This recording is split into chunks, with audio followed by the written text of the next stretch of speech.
Family businesses usually, they're very empathetic. Some decisions are driven by emotions. That's why you need someone who talks to you strategically and by data to drive the decision. Today's guest is Abrar Khodari, Head of Human Capital at Xenel Industries, who previously led HR partnerships across aviation and retail, and now drives governance and talent strategy as Secretary of the Nomination and Remuneration Committee. What makes the Nomination and Remuneration Committee such a uniquely challenging committee to lead? They deal with the two most complex things in life, people and money. Sometimes some NRC members, they might even have a very impressive title, but they might not have the practical skills to make informed compensation decisions. It's not just about the pay. It's multiple things that brings the value to the executive, to the company, and so on. How can organizations ensure that independent members add true value to NRC discussions, not just prestige? The involvement of the independent NRC should go beyond giving advice but educating the executives and have specification on what to educate. In your point of view, what's an effective partnership between the head of HR and the NRC? It should be a partnership. If it's too transactional, there will be no added value. If you were going to design a learning journey for the NRC members, what topics or capabilities would you prioritize? Let's just make a very, very important point that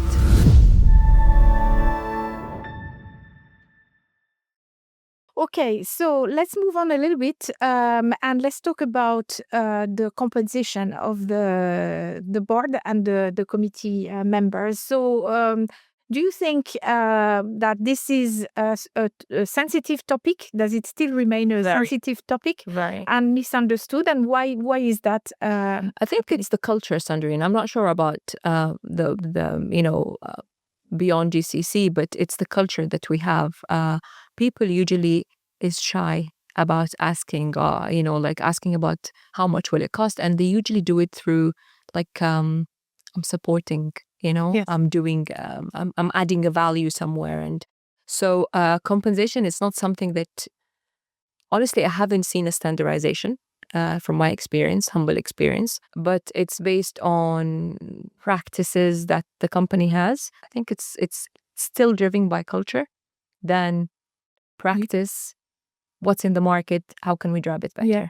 And it's not driven by value. It's driven by who I know, and I'm helping a friend, or it's a company friend or something like that. So, and I think also one of the challenges that we see, and let me know what you think, is the lack of external market information on how much to pay board members, because it is a job. It is not a full-time job, but it is a job. If you're going to hire a graphic designer on a part-time basis on a project, you're going to pay them. So I believe that you should pay board members. That's my point of view. How much is the big question, right? You have the startups who are preparing for their IPO. You have the publicly listed organizations. There you can find some information, but it's true that for family-owned businesses, privately held organizations, it's a lot more opaque. I would say there is less transparency. And especially for independent board members, because if it's a non-independent board member, somebody who's already part of the organization, a lot of family-owned companies will say, hey, it's part of your job. I'm not giving you anything extra for doing that. We can agree or not agree with that kind of position, but that's often a practice. But for an independent board member, obviously this person is spending their time to support your organization, bring it to the next level, and there should be some reward. But it's difficult to find that information. So I mean, it's even difficult to get data for high level, executives. Nonetheless, the board.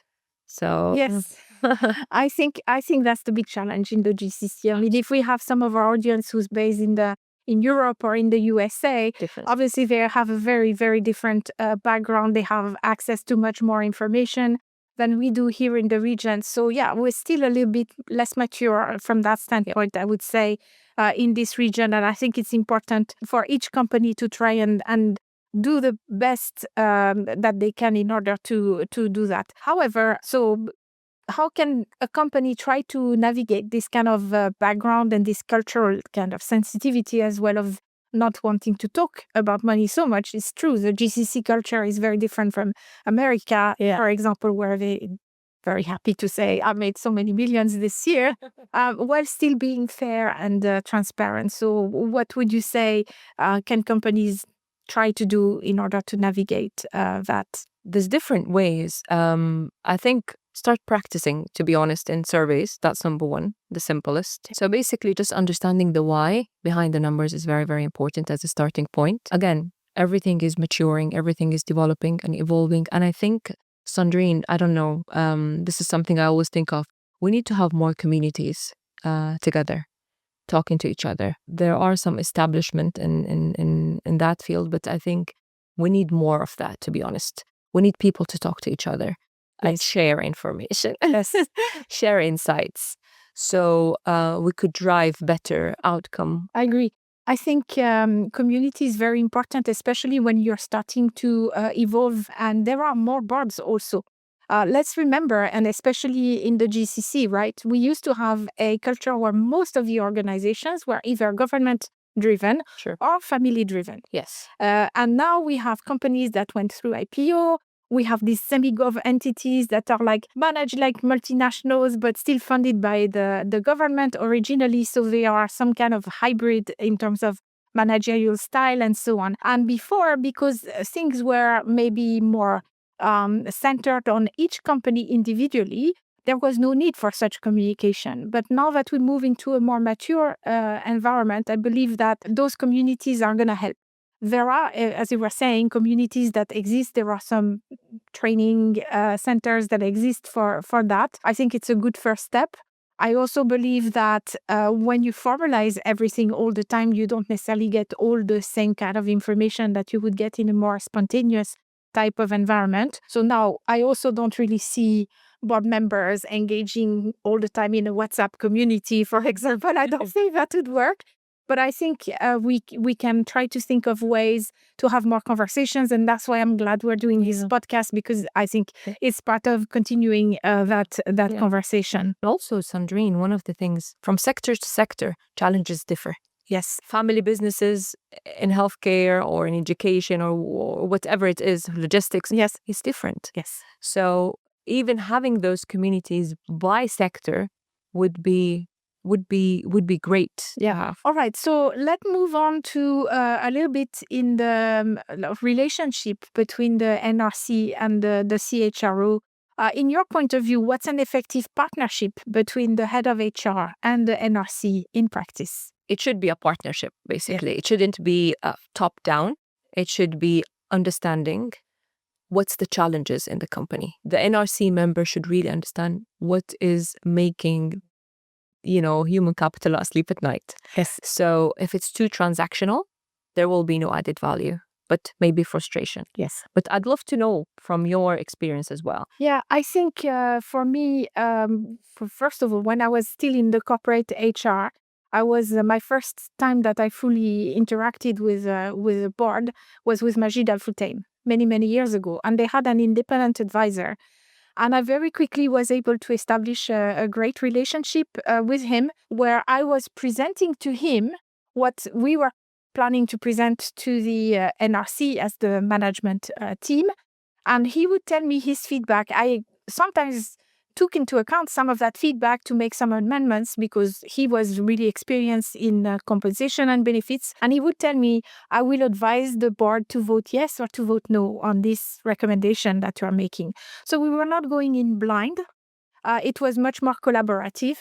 I saw the NRC sometimes follow what the advisor said and sometimes absolutely not follow what the advisor said, sometimes come up with a completely different idea. But the fact that we had this ongoing conversation, not just let me send you the documents 2 weeks in advance because the board charter says that you need to send the committee 2 weeks to the documents 2 weeks in advance, was a much better outcome, because that's what you were saying, right? We were partnering on devising those solutions. And I do think whether you're in-house or the independent board member, as an independent board member, for example, when I was working with this other family-owned company in Saudi Arabia, I had a very close relationship with the head of Total Rewards.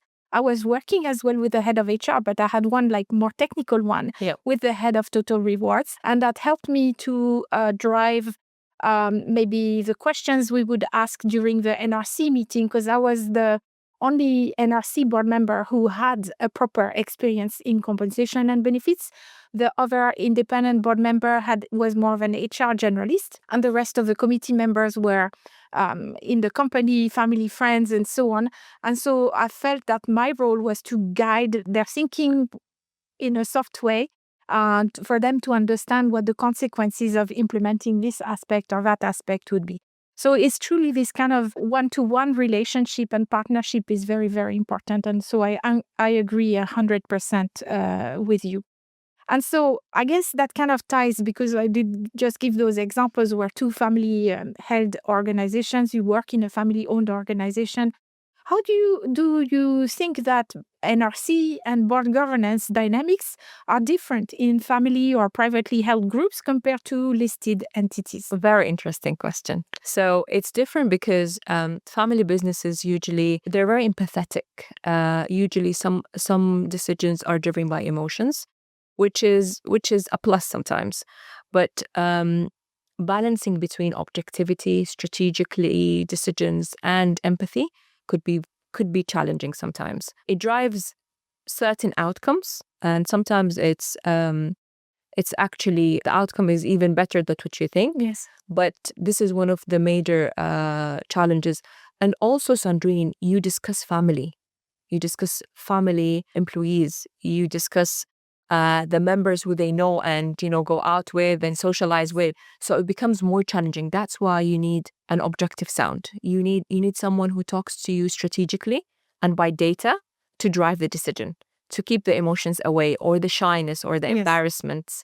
So I think this is one of the challenges in NRC. Even appointments sometimes, or termination is even harder. Yeah, very true. Yeah. So family business is different. It's very interesting. It's when NRC becomes art, because you have all the data, all the driven, but at the end of the day, you need to have that alignment to keep the business going. I guess this is one of the the challenges. I remember one time we had this conversation, and you had made a very interesting point about this transition from the informal influence of the board members to something which is a little bit more formal in terms of governance.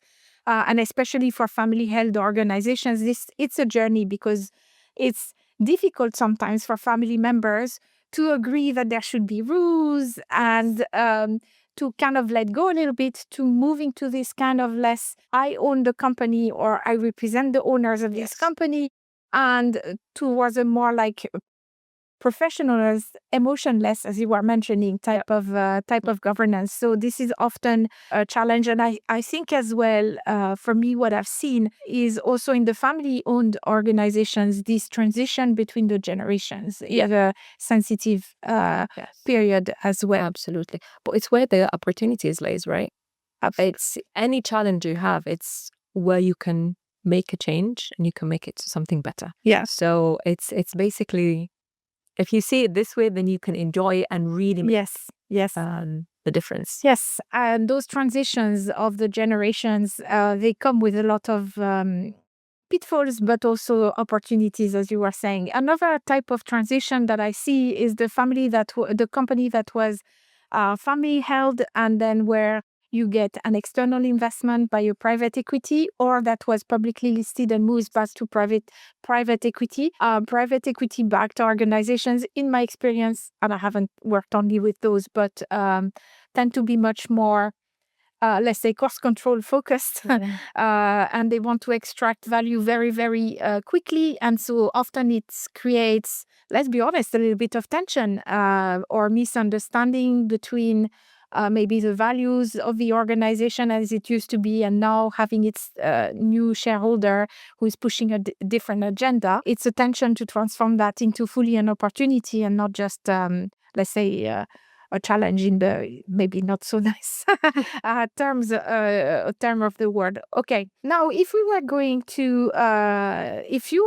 to design a learning journey for the NRC members, we've talked about the competency gaps that might happen. We've talked about the transition, the journey, the need to adapt to the culture.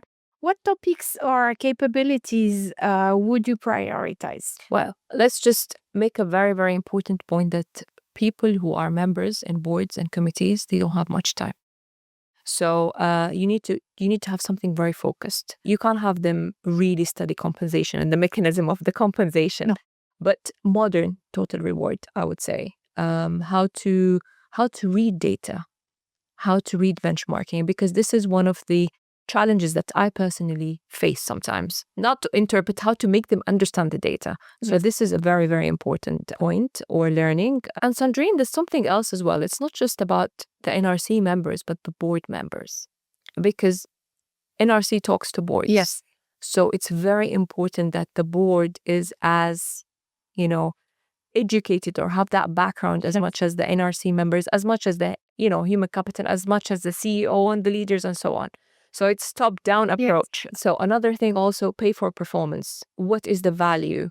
You mentioned investment. You need to invest and the mindset of investment in people and how will it give you that long-term value. Absolutely. So look, even with respect to that in terms of pay for performance, one of the challenges that I see, and especially in the, let's say, family-held organizations, a lot of them are used to having a more discretionary approach to rewarding performance, where the family members know who has done well, and sometimes they will even pay and distribute bonuses through the family office, so that is not managed through the HR.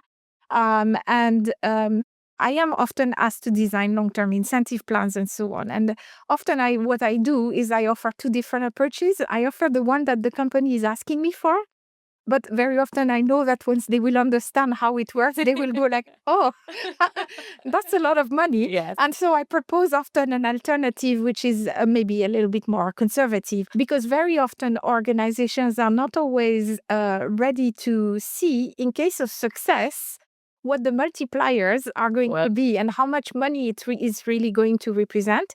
And if we are going to, I wouldn't say mirror what's happening in the West, in Europe or in the US, but have principles that are making us competitive on a global basis in order to attract those board members and those executives that are coming from everywhere across the globe, which is the fundamentals of how we work in the GCC, because we have this mix of nationals and expats. It's very unique to this part of the world, so much diversity. So if we want to attract those people, we need to be able to have systems that might not necessarily be exactly at the same level, but that mirror this kind of thinking in terms of, if you're doing well, I'm sharing in the prosperity, but also if it's not doing well, I'm not going to protect you from the negative effects. While maybe sometimes in more privately held organizations, you have maybe less of the upside, but also less of the downside, because the family cushions the employees sometimes because of this emotional attachment to long-term employees and so on. So I agree, this kind of situation would probably have an impact. Some of the challenges we have in NRCs is basically how board dictates some decisions. Yeah. And when that happens, CEO and executive compensation gets really affected by end of the year, pay for performance and all that. So that's another challenge. Some other challenges also that I have perceived in my experience is dictating CEO's appointments. Sometimes it doesn't work this way. So there are lots of challenges when it comes to how NRCs also, not how they work with human capital or the executive or the CEOs, but how they deal with the board. Yeah, absolutely. So before we conclude, Sandrine, I'd like to ask you a question. Having exposure to both markets, how do you compare the evolution of boards and NRCs practices in Saudi Arabia and UAE, and what's the difference? I would say that in the UAE, maybe the move towards a modern governance started a bit earlier than in Saudi Arabia. So The boards have been more exposed to global norms, thanks to the international investors and so on. What I do see, however, is that in Saudi Arabia, under the influence of Vision 2030 and the rapid, let's say, internationalization of the economy and of business in Saudi Arabia, there is a huge maturity that is coming at a very rapid pace coming for boards in Saudi Arabia. So for me, how I would describe it, maybe UAE is more about agility and changing things and experimentation and yes. And while in Saudi we have more of a mentality of scale because there is a lot of things that are exploding. I mean, like they're coming from zero to massive in a very short time frame, lots of transformation. So from that standpoint, I would say those are the differences. However, I think they are both converging and coming towards let's say, international standards in terms of practices. It's going to continue. We're not 100% there yet, but we are getting there. And I believe that more and more organizations, as they focus also on diversity, they want to have more females on their boards. They want to have diverse points of view on their boards. I have seen organizations have kind of advisory boards on top of the board. So the board is there to make the decisions, but they have like a bank of experts that they ask questions to come and make some explanations to the specific board or committee for audit, for risk, for human resources, doesn't matter. And where those experts are coming like freelancers, basically. I mean, not basic freelancers, but who come and talk about evolution of a certain industry, of certain trends, how that could impact that specific family. And so those board members are becoming, that's how they're getting also some of their education. They are getting a point of view which is more sophisticated on certain topics and forward-looking, and maybe more about change and transformation rather than preserving what is happening at the moment. And I think that's really important. Now I have one final question for you, Abra. If you look 5 years ahead, what do you think will define a truly effective NRC in the region? That's a very good question. I see Saudi Arabia, in another level, but maybe more structured NRC evaluation frameworks, competencies that we refer back to, more matured, and experienced members that we can tap into, and advisors who really understand our dynamics in region that could really make the difference in taking decisions in NRCs. So Abrar, thank you so much for sharing such a thoughtful view from inside the boardroom. What I find particularly valuable is how you've described that human side of governance, how having the right competencies, the courage to stand for your ideas, and the context all shape this effectiveness of the NRC. For our listeners, I hope this conversation helps demystify board compensation, reminds you that governance is not just about compliance, it's about creating lasting organizational value. Thank you again, Abrar. It's been a real pleasure to have you, and you did really good. Thank you so much. Thank you.